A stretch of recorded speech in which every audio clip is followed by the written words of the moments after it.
अस्सलाम वालेकुम and welcome to channel दस्तरखान की दावत। आज मैं आपके साथ शेयर करने जा रही हूँ रशियन कबाब की रेसिपी और इसके साथ ही हम मज़ेदार सी चटनी भी तैयार करेंगे। और इन मज़ेदार से कबाबों को हम बहुत ही आसान तरीके से तैयार करेंगे। तो इस रेसिपी को जानने के लिए आप इस वीडियो को एंड तक ज़रूर देखिए।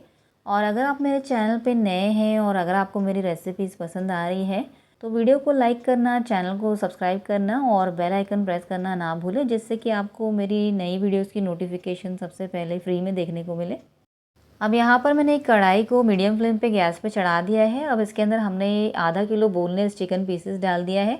साथ में ही एक बड़े आलू को हमने छीलकर इससे बड़े टुकड़ों में काट लिया है, इसे भी हम इसके अंदर डाल देंगे। अब इसके अंदर 1 टेबलस्पून अदरक, लहसुन और हरी मिर्चों का पेस्ट डाल देंगे। साथ ही में इस तरह के चम्मच से यानी कि 1.5 टीस्पून नमक डाल देंगे और इसे अच्छी तरह से मिला लेंगे। हमने इसे अच्छी तरह से मिला लिया है। अब इसे मीडियम फ्लेम पे कवर करके बीच बीच में चलाते हुए चिकन को पूरी तरह से गलने तक और इसका पानी सूखने तक इसे पका लेंगे। तो कुछ देर के लिए चिकन को हमने मीडियम फ्लेम पे बीच बीच में चलाते हुए पकाया और आप देख सकते हैं चिकन का पूरा पानी सूख चुका है और चिकन पूरी तरह से पक चुका है। तो अब हमने गैस के फ्लेम को बंद कर दिया है और इसे इस तरह से कढ़ाई में छोड़ देंगे रूम टेम्परेचर पे ठंडा होने के लिए। तो कुछ देर बाद चिकन रूम टेम्परेचर पे पूरी तरह से ठंडा हो चुका है। अब इसमें से हम सिर्फ चिकन के पीसेस को निकाल लेंगे और इसे ग्राइंडर जार में डाल देंगे और जो आलू के पीसेस है उसे हम इसी में रहने देंगे। तो यहाँ पर हमने आलू को साइड कर लिया है और जो चिकन के पीसेस थे उसमें से आधे हमने ग्राइंडर जार में डाल दिए हैं और आधे हम बाद में ग्राइंड करेंगे। तो चिकन के पीसेस को हमें रफली पल्स मोड पे ऑन ऑफ करते हुए इस तरह से ग्राइंड कर लेना है। तो इसे हमने ग्राइंड कर लिया है और अब इसे हम एक बाउल के अंदर निकाल लेंगे। और अब ये जो बाकी के चिकन के पीसेस है इसे भी हम पल्स मोड पर ऑन ऑफ करते हुए ग्राइंड कर लेंगे। तो यहाँ पर हमने बाकी के चिकन के पीसेस को भी ग्राइंड कर लिया है और अब इसे भी हम इसी सेम बाउल के अंदर निकाल लेंगे। तो यहाँ पर हमने सारे चिकन के पीसेस को ग्राइंड करके इस बाउल में रख लिया है और अब ये जो हमने आलूओं को यहाँ पर साइड कर लिया था इसे हम अच्छी तरह से इस चम्मच की मदद से ही मैश कर लेंगे। चम्मच से ही ये बहुत ही आसानी से मैश हो जाता है, तो इसलिए इसे ग्राइंड करने की ज़रूरत नहीं है। तो ये बहुत ही अच्छी तरह से मैश हो गया है और ये मैश किए हुए आलू भी हम इस ग्राइंड किए हुए चिकन वाले बाउल के अंदर डाल देंगे।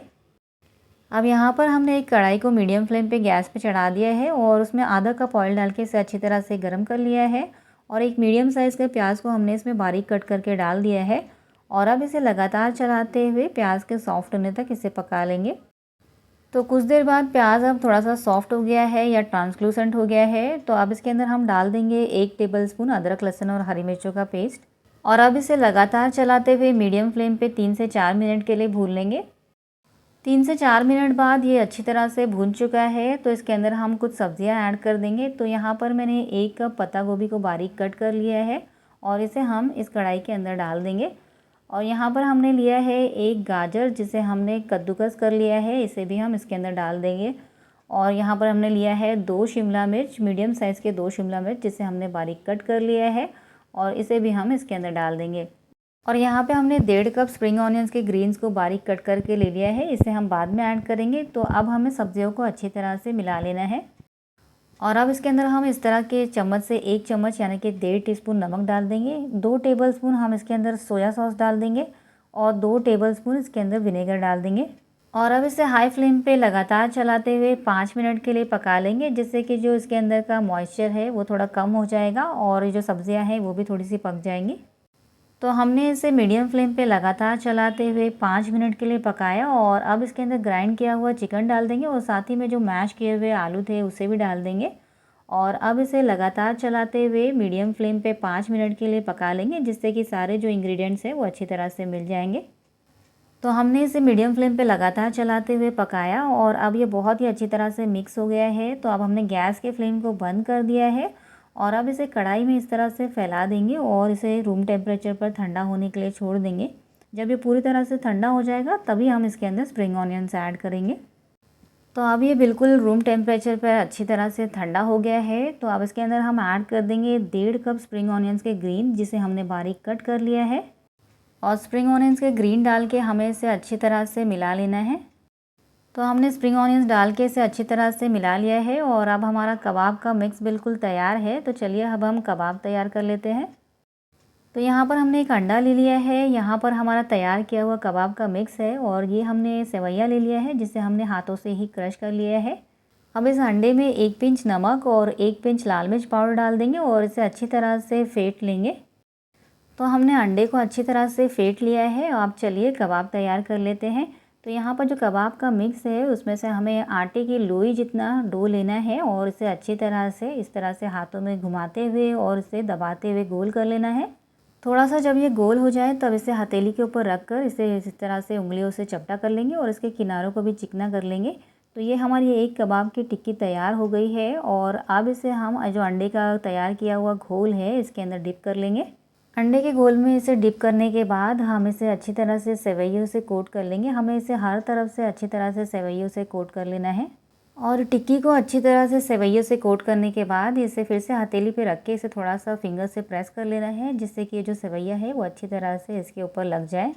तो यहाँ पर हमने एक कबाब की टिक्की बना के तैयार कर ली है और इस तरह से हम बाकी के कबाब भी बना के तैयार कर लेंगे। तो यहाँ पर हमने सभी कबाब बना के तैयार कर लिए हैं और यहाँ पर मैंने 6 कबाब तैयार किए हैं। आप जितनी मर्ज़ी चाहें उतने कबाब बना के तैयार कर सकते हैं। अब इन कबाबों को फ्राई करने के लिए मैंने एक पैन में काफ़ी सारा ऑयल लेके इसे अच्छी तरह से गर्म कर लिया है। ऑयल जब अच्छी तरह से गर्म हो गया है तो हम एक एक करके सारे जो कबाब हमने तैयार किए हैं उसे हम इस ऑयल के अंदर डाल देंगे और इन कबाबों को मीडियम फ्लेम पे दोनों तरफ से गोल्डन ब्राउन होने तक फ्राई कर लेंगे। तो कुछ देर बाद कबाब एक तरफ से गोल्डन ब्राउन फ्राई हो गए हैं तो हम इसे दूसरी तरफ पलट लेंगे और दूसरी तरफ से भी इन्हें हम गोल्डन ब्राउन होने तक फ्राई कर लेंगे। तो कुछ देर बाद कबाब अब दोनों तरफ से गोल्डन ब्राउन फ्राई हो गए हैं तो अब हम इन कबाबों को ऑयल में से निकाल लेंगे। तो अब हमने सारे कबाब फ्राई करके निकाल लिए हैं और चलिए अब हमने सर्व कर लेते हैं। तो कबाबों को सर्व करने के लिए हमने यहाँ पर कुछ ऑनियंस को इस तरह से गोलाई में काट लिया है और अब इसके अंदर हम तैयार किए हुए कबाब रख देंगे। और आप देख सकते हैं कितने ज़्यादा मज़ेदार ये कबाब देखने में ही लग रहे हैं। इन्हें आप अपनी फैमिली के लिए बनाएं, दोस्तों के लिए बनाएं, सभी इन्हें खा के खुश हो जाएंगे। और इन कबाबों को मैंने पुदीने की चटनी के साथ सर्व किया है, जिसकी रेसिपी आपको मेरे चैनल पे मिल जाएगी। बहुत ही ज़्यादा मज़ेदार कबाब ये बनते हैं, आप इन्हें ज़रूर ट्राई करें, आपको इसे खा के मज़ा ही आ जाने वाला है। तो इसे सर्व करने का या इसे खाने का तरीका भी मैं आपको बताती हूँ। तो हमें पाव लेना है, पाव के साथ ये बहुत ही ज़्यादा मज़े के लगते हैं और पाव के ऊपर हमें लगा देनी है तैयार की हुई पुदीने की चटनी और उसके ऊपर रखना है हमें एक कबाब और थोड़े से स्लाइसेस हमें इधर पे ऑनियंस के रख देने हैं। आप चाहें तो इसके ऊपर टमाटो कुकुम्बर भी ऐड कर सकते हैं आपके चॉइस के अकॉर्डिंग। तो ये बहुत ही ज़्यादा मज़ेदार से कबाब पाव बन के तैयार हो गए हैं। तो अगर आपको ये रेसिपी पसंद आई है तो प्लीज़ इस वीडियो को लाइक कीजिए, चैनल को सब्सक्राइब कीजिए। मिलते हैं ऐसी ही मज़ेदार और एक्साइटिंग रेसिपीज़ के साथ, तब तक के लिए अल्लाह हाफिज़।